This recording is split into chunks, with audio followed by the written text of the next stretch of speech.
Welcome students, welcome to Bhushan science. आज हम एक बहुत इंपॉर्टेंट टॉपिक देखने जा रहे हैं।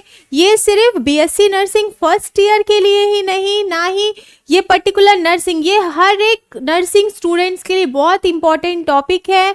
बच्चों को इस पे बहुत कंफ्यूजन रहता है। नर्सिंग केयर प्लान, कैसे वो नर्सिंग केयर प्लान बनाएं, ठीक है।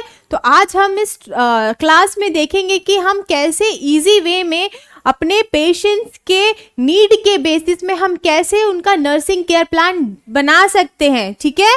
क्योंकि ये बहुत इंपॉर्टेंट क्वेश्चन भी है, आए दिन एग्जाम्स में दिखता है कि right nursing management on particular disease दे दिया जाता है, या फिर कोई भी पेशेंट्स को दे के उसके प्रॉब्लम्स के बेसिस में बोला जाता है कि हमको नर्सिंग केयर प्लान क्रिएट करना है, ठीक है।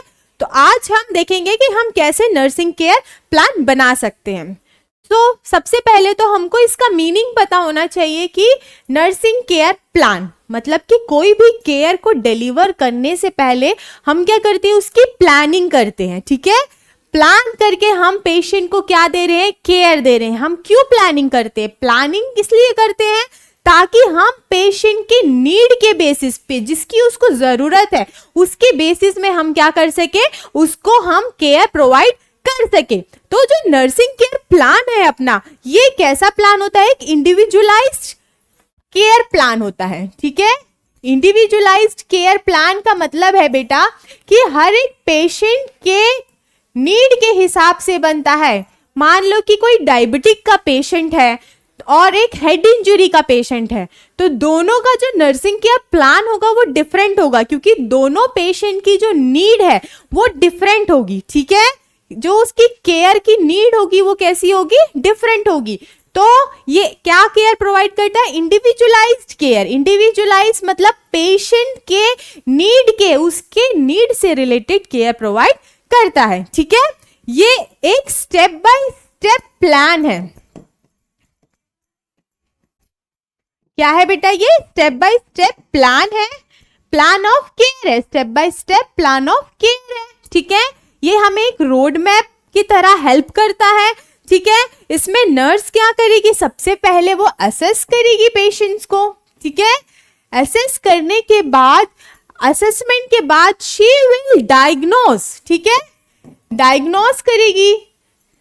Then after diagnosing she will plan कि क्या मेरा गोल रहेगा, अपना गोल सेट करेगी। अपने प्लानिंग फेज में शी विल सेट ए गोल कि मेरे इस पेशेंट से रिलेटेड मेरा क्या गोल है, मेरे को उसके कौन से प्रॉब्लम को रिजॉल्व करना है। एट लास्ट जो भी उसने गोल सेट किया है उसके लिए वो क्या करेगी, इंटरवेंशन करेगी, ट्रीटमेंट देगी वो पेशेंट को, और इंटरवेंशन करके उसके पीछे का रीजन बताएगी, मतलब रैशनल देगी। And at last she will evaluate her care. जो भी केयर उसने प्लान आउट किया है, ठीक है, जो भी केयर उसने इंटरवेन किया है, डिलीवर किया है, क्या जो मैंने अपना गोल सेट किया था, इवैल्यूएशन फेज में वो चेक करेगी क्या मैंने वो गोल अचीव किया है कि नहीं, ठीक है। तो ये नर्सिंग केयर प्लान हमारा एक इंडिविजुअल पेशेंट के नीड के बेसिस में बनता है। ये हमको एक रोड मैप के जैसे नर्सेस को हेल्प करता है कि कैसे वो पेशेंट को ट्रीट करेगी, वो कैसे देखेगी कि जो भी उसने ट्रीटमेंट दिया है, जो भी इंटरवेंशन उसने प्लान आउट किया, उसने इम्प्लीमेंट किया है, क्या वो इंटरवेंशन ने पेशेंट्स के गोल को, जो भी हमने गोल सेट किया है, वो हम अचीव कर पाए हैं कि नहीं, वो इस चीज का भी ध्यान देगी, ठीक है। तो जो हमारा नर्सिंग केयर प्लान है वो किसके बेसिस में होता है बेटा? हमेशा नंदा, ठीक है। हम नंदा के बेसिस में हम क्या करते हैं, अपना नर्सिंग केयर प्लान बनाते हैं, ठीक है। तो हम नंदा डायग्नोसिस के बेसिस में हम क्या बना रहे हैं, नर्सिंग केयर प्लान बना रहे हैं बेटा। तो हमको अब पता होना चाहिए हमारे ऑब्जेक्टिव्स क्या क्या हो सकते हैं for creating a nursing care plan, ठीक है। तो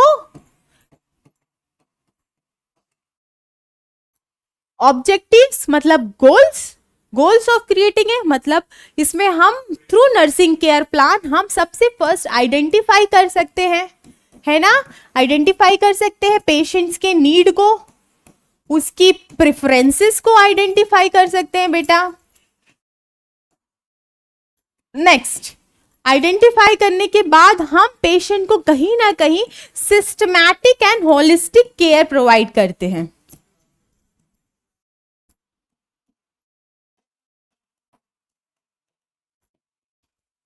ठीक है, सबसे फर्स्ट मैंने क्या किया, पेशेंट का हमको नर्सिंग केयर प्लान क्यों जरूरी है, हम पेशेंट का नीड्स को, उसके हेल्थ प्रॉब्लम्स को पता कर सकते हैं, उसके नीड्स के बेसिस में हम प्लान आउट कर सकते हैं। और जब हमने उसके नीड और उसके प्रेफरेंसेस को समझ लिया, अब उसके बेसिस में हम सिस्टमैटिक तरीके से पेशेंट को होलिस्टिक केयर प्रोवाइड करेंगे। एक तरह से हमारा नर्सिंग केयर प्लान जो है कम्युनिकेशन में भी हेल्प कर सकता है between the team members.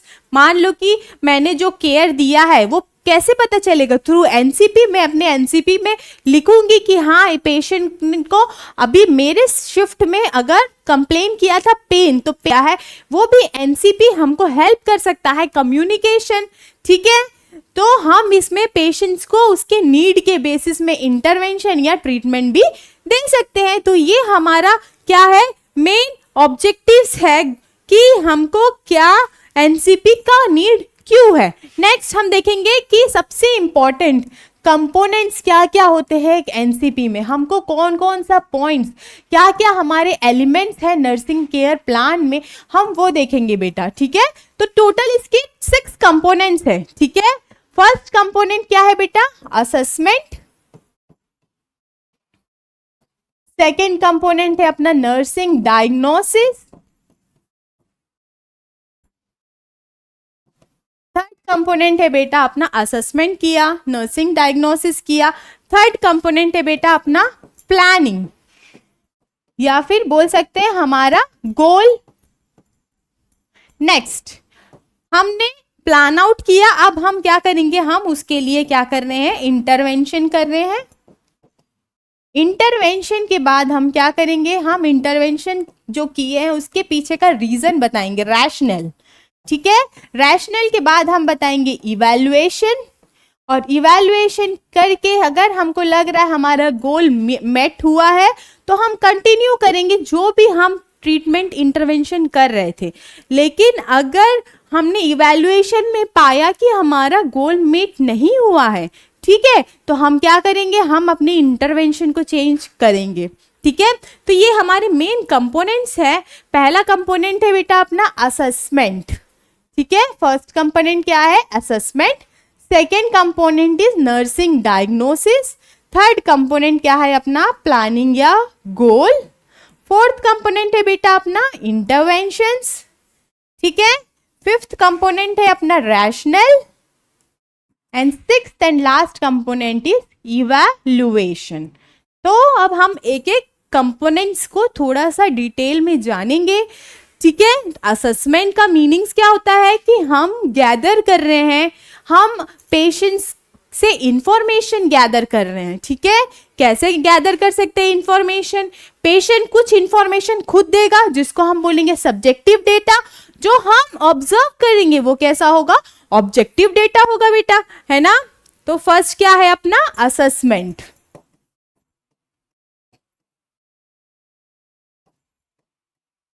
First क्या है बेटा अपना असेसमेंट। असेसमेंट में हम लोग क्या करते हैं, हम पेशेंट से डेटा कलेक्ट करते हैं। ठीक है, आइडेंटिफाई करते हैं कि मेन प्रॉब्लम क्या है, पेशेंट का मेन प्रॉब्लम क्या है, हम इस फेज में पता करते हैं। ठीक है, तो हमेशा याद रखना असेसमेंट में 2 टाइप के डेटा हम कलेक्ट करते हैं, वो होता है सब्जेक्टिव, एक होता है ऑब्जेक्टिव बेटा। ठीक है, जब मैं नर्सिंग कर रही थी तो उस समय मुझे बहुत कंफ्यूजन होता था इस नर्सिंग केयर प्लान को डेवलप करने में। मैं हमेशा भूल जाती थी सब्जेक्टिव डेटा को क्या होता है, ऑब्जेक्टिव डेटा क्या होता है। फिर मैंने एक फंडा बनाया। ठीक है, मैंने कैसे बनाया, सब्जेक्ट मतलब कि मेरा पेशेंट, ऐसा डेटा जो मेरा पेशेंट मुझको बताएगा वो कैसा डेटा होगा, सब्जेक्टिव डेटा होगा। ऑब्जेक्टिव मतलब ऐसा डेटा जो मैं ऑब्जर्व करूंगी। ठीक है, ऑब्जर्व करूंगी तो वो डेटा कैसा होगा, ऑब्जेक्टिव डेटा होगा। समझ रहे हो? सब्जेक्टिव डेटा मतलब सब्जेक्ट जो मेरा पेशेंट मुझको बताएगा। एग्जाम्पल, पेशेंट बोल रहा है I am feeling weak, I am feeling dizziness, ठीक है, तो जो पेशेंट कंप्लेन करेगा, पेशेंट इज कंप्लेनिंग कि I am having abdominal pain, तो वो क्या है? एक सब्जेक्टिव डेटा है बेटा। वहीं पे ऑब्जेक्टिव मतलब कि जो चीज मैं ऑब्जर्व करूंगी, अगर पेशेंट ने बोला पेट में दर्द है, ठीक है, तो मैंने क्या किया है? मैंने फिजिकल एग्जामिनेशन किया, एब्डोमिनल एग्जामिनेशन किया, चेक किया कि एग्जैक्ट लोकेशन क्या है, तो वो क्या हो गया? ऑब्जर्व करने में मैंने पेन स्केल यूज किया, मैंने पता किया कि पेन स्केल के थ्रू पेशेंट का क्या बोलते हैं जो पेन है वो उसने कितने पॉइंट्स दिए, ठीक है, ये सारे ऑब्जर्व करके मैं क्या कर रही हूँ? डेटा कलेक्ट कर रही हूँ। तो असेसमेंट फेज में हम क्या करते हैं? पेशेंट्स के प्रॉब्लम्स को आइडेंटिफाई करते हैं, उसमें सब्जेक्टिव डेटा होता है बेटा और ऑब्जेक्टिव डेटा होता है। ऐसा डेटा जो पेशेंट बताए वो सब्जेक्टिव, और जो हम ऑब्जर्व करें वो क्या होगा? ऑब्जेक्टिव डेटा होगा। अब असेसमेंट के सोर्सेस क्या क्या हो सकते हैं बेटा? असेसमेंट के सोर्सेस, ठीक है, तो क्या क्या सोर्स हो सकते हैं हमारे असेसमेंट में? तो पेशेंट खुद हो गया, सेकंड पेशेंट के रिलेटिव्स हो सकते हैं, है ना, नेक्स्ट हो सकता है अपने कुछ भी ब्लड इन्वेस्टिगेशंस हो सकते हैं, है ना, अगर कोई हेड इंजरी का पेशेंट आया है तो हमको असेसमेंट और कैसे कर सकते हैं बेटा? न्यूरोलॉजिकल असेसमेंट अपने फिजिकल में ही आ जाएगा। उसके अलावा हम क्या करा सकते हैं? सिटी स्कैन, एमआरआई, कुछ भी रेडियोलॉजिकल एग्जामिनेशन, ये सारे क्या हो सकते हैं? हमारे सोर्सेस हो सकते हैं, ठीक है। नेक्स्ट हम सेकेंड स्टेप क्या है हमारा? असेसमेंट के बाद स्टेप 1 इज असेसमेंट, है ना। स्टेप 2 क्या है अपना? Nursing diagnosis.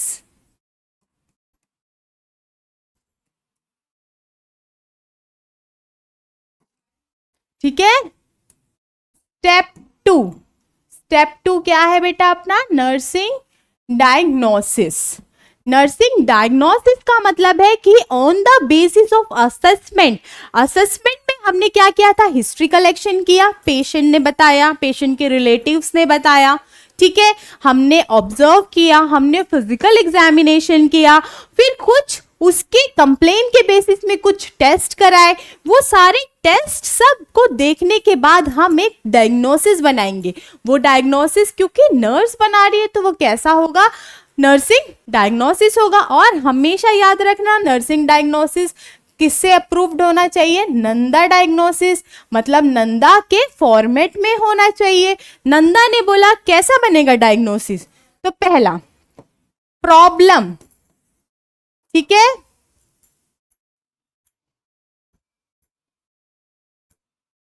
रिलेटेड टू, ठीक है, प्रॉब्लम रिलेटेड टू, मैं बोल रही हूँ हमको हमेशा नंदा का फॉर्मेट यूज करना है। तो ये है फॉर्मेट कि हमको प्रॉब्लम बताना है, प्रॉब्लम रिलेटेड टू के बाद इटियोलॉजी, मतलब कॉज, ठीक है, एज एविडेंस्ड बाय, ठीक है, एज एविडेंस्ड बाय हमको लिखना है कि sign and symptoms,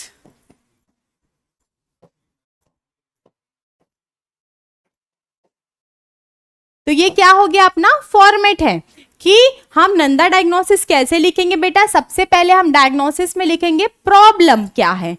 problem example, कोई पेशेंट है जो कि इमोबाइल है, ठीक है, तो हमने लिखा प्रॉब्लम है एग्जाम्पल इम्पेयर्ड स्किन इंटीग्रिटी।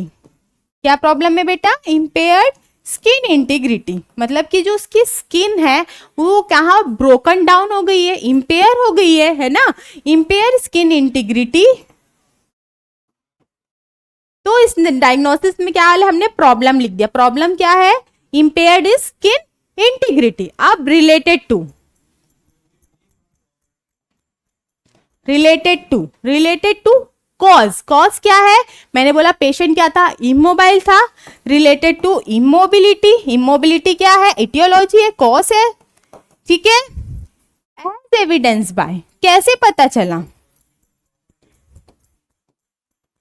कैसे पता चला, ऑब्जर्वेशन से, मैंने देखा कि स्टेज 1 प्रेशर अल्सर,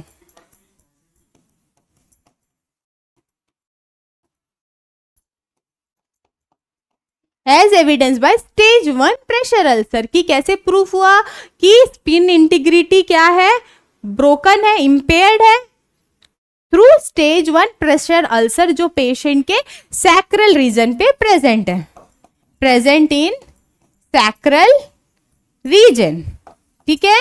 तो ऐसे करके हम अपना डायग्नोसिस बना सकते हैं बेटा। फर्स्ट पेज में हमने देखा था असेसमेंट, असेसमेंट में देखा था हमने क्या कि हमको सब्जेक्टिव डेटा लिखना है, ऑब्जेक्टिव डेटा लिखना है, ठीक है।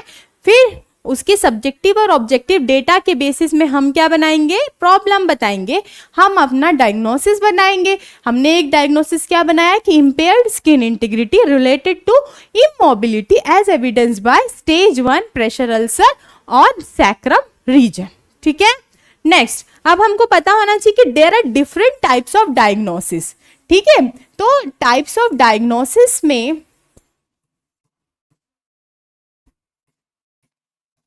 पहला डायग्नोसिस है अपना एक्चुअल डायग्नोसिस, ठीक है। सेकंड डायग्नोसिस है बेटा अपना रिस्क डायग्नोसिस, थर्ड डायग्नोसिस है बेटा अपना वेलनेस डायग्नोसिस। क्या क्या है बेटा, actual, risk and wellness diagnosis, ठीक है। तो पहला है अपना एक्चुअल डायग्नोसिस, एक्चुअल का मतलब क्या, रियल में क्या प्रॉब्लम अभी प्रेजेंटली में है पेशेंट को, ठीक है। जैसे कि हमने एक एग्जांपल देखा कि पेशेंट क्या था, इमोबिलाइल था, उसके वजह से पेशेंट को क्या हो गया, स्टेज 1 प्रेशर अल्सर, जिसकी वजह से उसकी स्किन इंटीग्रिटी हो गई, इंपेयर्ड हो गई, उसकी स्किन जो है ब्रोकन डाउन हो गई है, ठीक है। तो एक्चुअल डायग्नोसिस में हमेशा हम कैसा डायग्नोसिस बनाएंगे, वो प्रॉब्लम्स जो ऑलरेडी प्रेजेंट है, ठीक है। वहीं पे रिस्क डायग्नोसिस वो प्रॉब्लम है जो कि पेशेंट को ऑलरेडी जो प्रॉब्लम है उसके वजह से दूसरी प्रॉब्लम डेवलप हो सकती है। एग्जाम्पल दूंगी कि अगर पेशेंट इमोबाइल था, अगर पेशेंट का को इमोबाइल है तो उसको रिस्क है प्रेशर अल्सर होने का, ठीक है। ये प्रॉब्लम हो सकता था, इसको बचाया जा सकता था अगर पेशेंट का प्रॉपरली क्या बोलते हैं बैक केयर हुआ होता, उसका प्रॉपर पोजीशन चेंज किया गया होता, क्लीनलीनेस मेंटेन किया होता, ठीक है। तो इसको तो ऐसी कोई ऑलरेडी प्रॉब्लम की वजह से जो दूसरे प्रॉब्लम का जो रिस्क होता है, ठीक है, वो क्या है अपना रिस्क डायग्नोसिस। मान लो कोई सर्जरी वाला पेशेंट है, उसका सर्जरी हुआ है तो वो रिस्क है कि उसको सर्जरी वाले एरिया में इन्फेक्शन हो सकता है, तो हम रिस्क डायग्नोसिस बना सकते हैं कि रिस्क ऑफ इन्फेक्शन, मतलब अभी तो इन्फेक्शन नहीं है लेकिन वो पेशेंट क्या है, रिस्क में है इन्फेक्शन के, ठीक है। नेक्स्ट होता है वेलनेस डायग्नोसिस, पेशेंट के अच्छे होने के लिए, मतलब पेशेंट सोच रहा है कि मैं अपनी हेल्थ को इम्प्रूव करूं, उसके लिए वो रेडी है। तो अगर हम कोई ऐसा डायग्नोसिस बनाए जो कि पेशेंट के क्या कर रहा है, हेल्थ को इम्प्रूव कर रहा है, पेशेंट चाह रहा है, पेशेंट बोल रहा है मेरे को डायबिटीज है, मुझको बताइए मैं कैसा डाइट फॉलो करूं, दैट मीन्स कि वो पर्सन क्या चाह रहा है, वेलनेस चाह रहा है, अपने डिसीज से अपने आप को इम्प्रूव करना चाह रहा है ना। तो ये हमारे 3 टाइप के डायग्नोसिस होते हैं बेटा। नेक्स्ट स्टेप पे आएंगे हम लोग अपना स्टेप 3, हमारा गोल या प्लानिंग, ठीक है। इस स्टेज में हम लोग प्लान आउट करते हैं कि हमको एक अचीवेबल गोल सेट करते हैं, ठीक है। तो गोल जो है हमारा 2 टाइप का हो सकता है, एक तो शॉर्ट टर्म हो सकता है, ठीक है, दूसरा कैसा हो सकता है, लॉन्ग टर्म गोल हो सकता है। कैसा हो सकता है बेटा, गोल अपना शॉर्ट टर्म हो सकता है या लॉन्ग टर्म हो सकता है। शॉर्ट टर्म गोल का मतलब है कि हम उसको अचीव कर सकते हैं कुछ घंटों में, कुछ दिनों में, ठीक है, या फिर लॉन्ग टर्म हो सकता है, उसके लिए कुछ वीक्स लग सकते हैं, ठीक है। तो शॉर्ट टर्म हमारा फ्यू हावर्स में हम उसको अचीव करना चाहेंगे, है ना, फ्यू डेज में। और लॉन्ग टर्म मतलब कि वीक्स टू मंथ्स, है ना, वीक्स टू मंथ्स। तो हम ऐसे गोल सेट करते हैं, ठीक है। तो जो हमारे गोल होंगे वो हमेशा फॉलो करना चाहिए smart criteria, SMART, smart criteria को जो हमारा गोल है ये फॉलो करेगा, ठीक है, smart criteria. Smart criteria S मतलब होता है it should be specific, disease से रिलेटेड हो, प्रॉब्लम से रिलेटेड होना चाहिए हमारा गोल, है ना। नेक्स्ट, जो भी हमने गोल डिसाइड किया है वो मेजरेबल होना चाहिए, ठीक है। कि मैंने बोला मैं इस पेशेंट को पेन हो रहा है तो मैं उसके पेन को रिड्यूस करूंगी, तो कैसे रिड्यूस कर रही हो तुम, उसको मेजर करना बनना चाहिए। हम पेन स्केल से हम मेजर कर सकते हैं। नेक्स्ट, अचीवेबल होना चाहिए, ठीक है, अचीवेबल होना चाहिए मतलब तुमने जो भी गोल सेट किया है उसको हम अचीव कर सकें, ठीक है। नेक्स्ट, रियलिस्टिक होना चाहिए, ठीक है, रियल होना चाहिए, ऐसा नहीं है कि कुछ भी गोल बने, it should be realistic. Next, it should be time bound, particular time में। अगर मैंने शॉर्ट टर्म गोल बनाया है तो शॉर्ट टर्म उस समय में उसको हमको अचीव करना है, और अगर लॉन्ग टर्म गोल बनाया है तो उतने समय में क्या करना है, हमको अचीव करना है बेटा। नेक्स्ट हम देखेंगे हमारा नर्सिंग इंटरवेंशन, स्टेप 4 क्या है बेटा, स्टेप 4 अपना नर्सिंग इंटरवेंशन।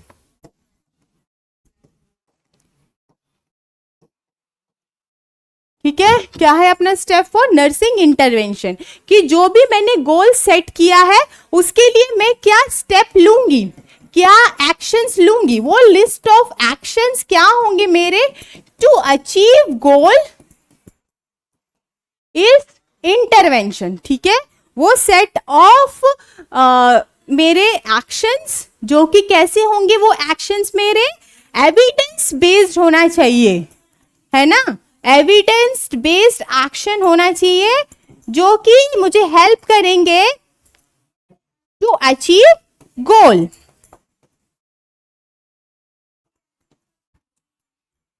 मेरे गोल को अचीव करने के लिए मैं एविडेंस बेस्ड अपने एक्शन जो ले रही हूं, ठीक है। तो मेरे इंटरवेंशन इंडिपेंडेंट हो सकते हैं, मतलब कि नर्स के द्वारा लिए गए, ठीक है। नेक्स्ट, डिपेंडेंट हो सकते हैं कि फिजिशियन ने ऑर्डर किए हों, ठीक है।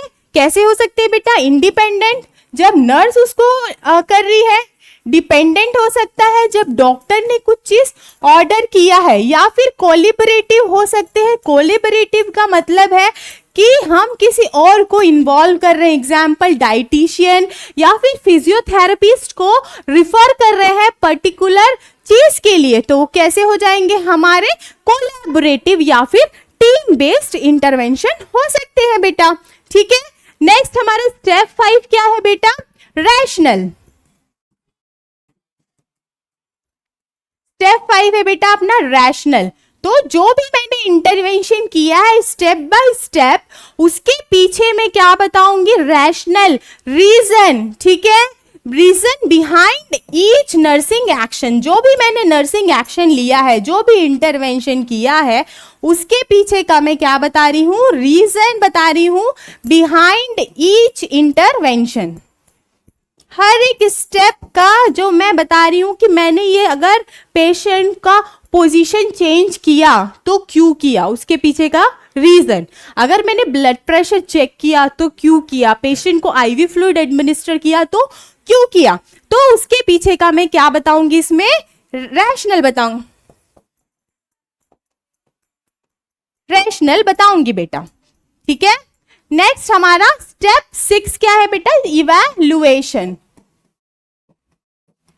स्टेप 6 क्या है बेटा अपना, इवैल्यूएशन। इस स्टेज पे मैं इवैल्यूएट करती हूं कि जो भी मैंने गोल सेट किया था पहले, मैंने वो गोल को अचीव किया है कि नहीं, ठीक है। पेशेंट का करंट स्टेटस कैसा है, और उसको मैं क्या करूंगी, कंपेयर करूंगी मेरे सेट गोल्स के साथ, ठीक है। और अगर मैंने अपने गोल को अचीव कर लिया तो मैं वो इंटरवेंशन क्या करूंगी, कंटिन्यू करूंगी, है ना। और अगर मैंने गोल्स को नॉट मेट, मीट नहीं किया, तो मैं रीअसेस करूंगी पेशेंट को, ठीक है। पेशेंट को क्या करूंगी बेटा, रीअसेस करूंगी, न्यू गोल सेट करूंगी, न्यू इंटरवेंशन करूंगी, और मेरा ये जो साइकिल है, 6 साइकिल, वो चलते रहेगा। असेसमेंट, डायग्नोसिस, फिर उसके बाद गोल, इंटरवेंशन, रैशनल, इवैल्यूएशन, ऐसे करके ये साइकिल चलते रहेगा जब तक कि जो मैंने गोल है वो मेट किया है कि नहीं, ठीक है। अब मैं आप लोगों को एक सैंपल नर्सिंग केयर प्लान बना के दिखाती हूँ बेटा कि हम कैसे नर्सिंग केयर प्लान बना सकते हैं, ठीक है।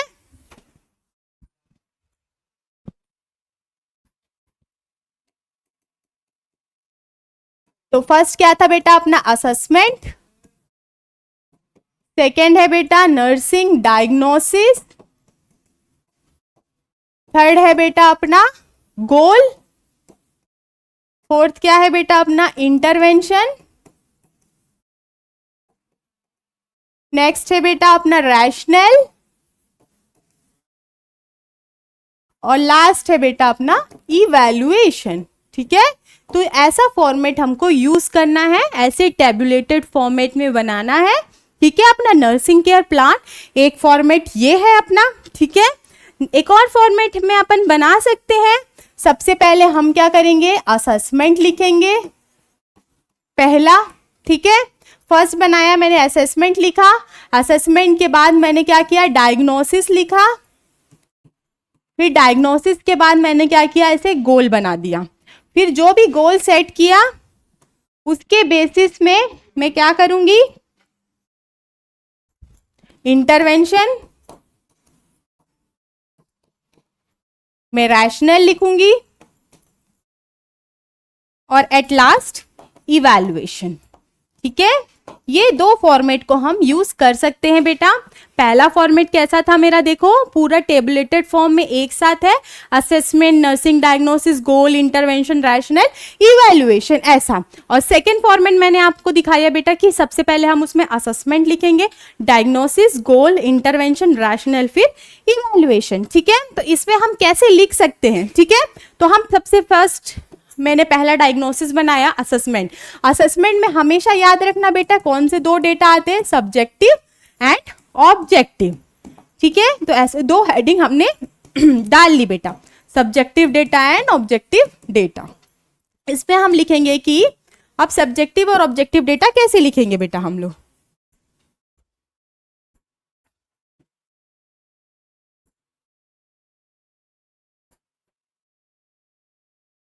देखो पेशेंट कंप्लेन्स, ठीक है। पेशेंट क्या कर रहा है, कंप्लेन कर रहा है, तो हमेशा सब्जेक्टिव डेटा में हम क्या लिखते हैं कि पेशेंट जो कंप्लेन कर रहा है उसको लिख रहे हैं, ठीक है। तो पेशेंट कंप्लेन कर रहा है, आई एम फीलिंग टायर्ड, मुझे बहुत थकावट लग रही है, ऐसा कंप्लेन कर रहा है पेशेंट, ठीक है।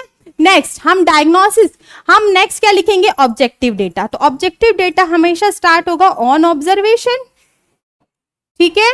ऑन ऑब्जर्वेशन हमने फाउंड किया कि पेशेंट का जो ब्लड प्रेशर है वो 90/60 मैंने ऑब्जर्व किया, तो मैंने पेशेंट का देखा कि ब्लड प्रेशर इतना था और उसका HB का लेवल था 8.0 ग्राम, ठीक है, पर DL। पेशेंट का HB कम था, ठीक है। तो मैंने डायग्नोसिस बनाया इसी के बेसिस में कि पेशेंट को क्या हो रहा है, टायर्ड लग रहा है। टायर्ड का मतलब क्या होता है, फैटिग, तो फैटिग। नेक्स्ट हमने जब डायग्नोसिस पढ़ा था बेटा, तो उसमें मैंने बोला था कि नंदा का फॉर्मेट हमको क्या करना है, यूज करना है। तो इसमें क्या वर्ड आया था, रिलेटेड टू एविडेंस बाय, ये सेम वर्ड हमको यहाँ पे यूज करना है, ठीक है। तो fatigue related to anaemia as evidenced by,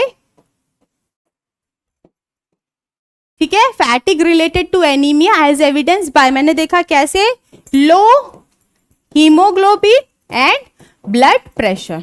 ठीक है, तो ये वर्ड हमने यूज किया कि रिलेटेड टू, एविडेंस बाय, ये वर्ड यूज करना है। पेशेंट को क्या लग रहा था, टायर्ड लग रहा था, टायर्ड को हम लिख सकते हैं fatigue, fatigue related to anaemia as evidence by low haemoglobin and blood pressure. ठीक है, नेक्स्ट गोल,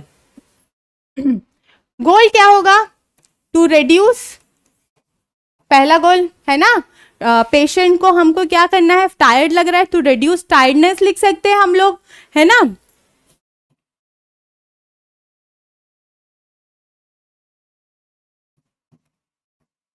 पेशेंट का हम क्या कर रहे हैं, टायर्डनेस को रिड्यूस कर रहे हैं, प्लस इंक्रीज करेंगे हम उसके एचबी को। नेक्स्ट इंटरवेंशन में हम क्या कर सकते हैं, हम इंटरवेंशन में हम सबसे पहले पेशेंट का मॉनिटर करेंगे वाइटल्स।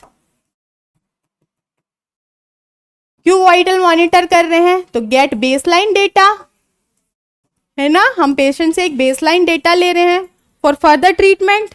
नेक्स्ट हमने क्या किया है, उसके बाद पेशेंट का एचबी कम था तो हमने उसको आयरन रिच डाइट दिया। ठीक है, iron medications as per physician order. ठीक है, हमने क्या किया, उसको आयरन रिच डाइट दिया है। ठीक है, नेक्स्ट आयरन मेडिकेशन दिया as per physician order. Next अब आयरन रिच डाइट क्या दिया है, to increase haemoglobin. Iron rich medication क्यों दिया है, to increase haemoglobin. At the rate evaluate करेंगे हम, इवैल्यूएशन में देखेंगे कि हमारा गोल मिला है कि नहीं, तो हम इवैल्यूएशन में लिखेंगे कि फैटिग, हमारा काम था कि उसको टायर्डनेस है उसको कम करें, तो लिखेंगे fatigue reduced, haemoglobin rechecked, it also increased. ठीक है, क्लाइंट फील गुड, ऐसे करके हम इवैल्यूएशन लिख सकते हैं बेटा। तो ये है हमारा पहला सैंपल नर्सिंग डायग्नोसिस, जिसको हम इस प्रकार से बना सकते हैं। ठीक है, होप आपको क्लास समझ में आई आज की। ठीक है, ये बहुत इजी टॉपिक है, आपको इसको अच्छे से समझना है ताकि आप एग्जाम में अच्छे से ये फॉर्मेट में आप अपने एनसीपीज को बना सके एग्जाम पॉइंट ऑफ व्यू से। ठीक है, एक सेकेंड फॉर्मेट मैंने बताया बेटा कि असेसमेंट, यहाँ पे भी असेसमेंट में हम वैसे ही लिखेंगे सब्जेक्टिव डेटा, है ना, ऑब्जेक्टिव डेटा, ऐसे लिख के हम अपने प्रॉब्लम्स को ये अपना नर्सिंग केयर प्लान बना सकते हैं। ठीक है, डायग्नोसिस नंदा के बेसिस में, गोल, इंटरवेंशन, रैशनल, इस फॉर्मेट में भी हम अपना एनसीपी को बना सकते हैं। ठीक है, तो हम सबसे इम्पॉर्टेंट है इसमें कि हम कैसे बनाते हैं, आपको समझ में आया। इसके कंपोनेंट्स देखे हमने, इसके 6 कंपोनेंट्स है। ठीक है स्टूडेंट्स, सो आज की क्लास हम यहीं पे एंड करते हैं। होप आपको समझ में आया students. Thank you for today class.